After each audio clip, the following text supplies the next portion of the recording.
you start a whole new life somewhere far away. Goodbye, Monsters, Inc. Goodbye, Mr. Waternoose. No, Mike, wait! Hey, what are you doing? Follow me! I have an idea! No!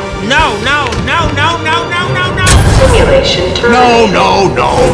No. What was that? You're trying to scare the kid, not lull it to sleep? I was going for a snake/ninja approach with a little hissing.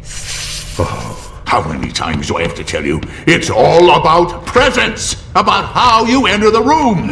Mr. Waternoose! James, perfect timing. No, sir, you don't understand. Now, show these monsters how it's done. I can't, sir, you have to listen to me. Pay attention, everyone. You're about to see the best Sir, in the business. Reset the simulator. But sir! Night, sweetheart. Night, Mom.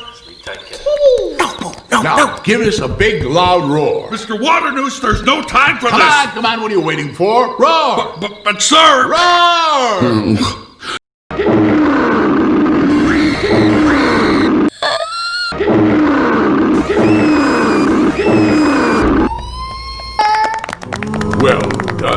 Well done, James. Boo? All right, gentlemen. Right this way, I hope you've learned a valuable lesson in scaring today. Read chapters.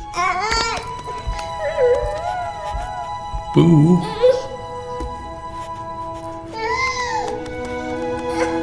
Boo?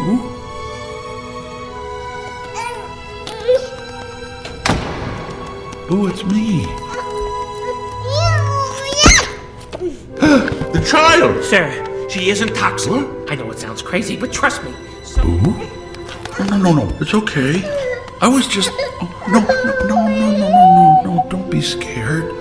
That wasn't real. It's just a... I was just...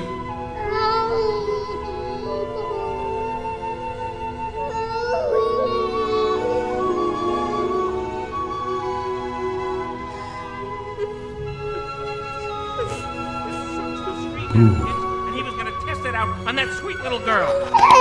Now that we have her, he is trying to kill us. This whole thing is Randall's fault. Randall? Yes, and we can take you to a secret lab, which is right here in this factory. How could this happen? How could this happen? Does anyone else know about this? No, sir. Good. This company can't afford any more bad publicity. Now, before we do anything else, let's take care of the child.